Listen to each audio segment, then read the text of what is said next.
এই জানাজার নামাজে আসার মতন সওয়াব আর নাই। কিন্তু এই সওয়াবটা কেন, কি কারণে?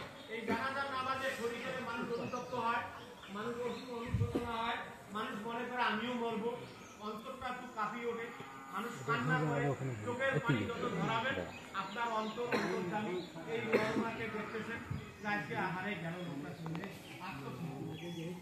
এখানে মাটি দেবে, যদি সন্তানরা সবাই আসি বলে সালাম দেয়, মা কেমন আছে উত্তর দিতে পারবে? আমি কেউই পারবো।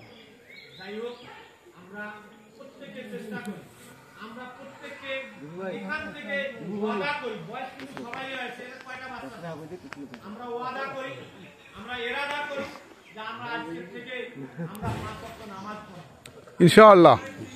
নামাজ করে মসজিদে যাবেন বা বাড়িতে নামাজ পড়বেন, তখন আপনার অন্তরটা একটু হলেও ভয় থাকবে। নামাজি মানুষ না, এটা আমি নামাজ পড়ে উঠলাম, আমি কেমন এই খাইসা কাজটা করি, আমি নামাজ পড়ে উঠলাম, আমি কেমন হারামিটা খাই। এই জন্যে আমরা চেষ্টা করব আমাদেরকেও এরকম সঙ্গের সাথী হইতে হবে। আমিও একদিন এরকম লাশের মতন দাঁড়াবো, আপনারাও এরকম একদিন দাঁড়াবো।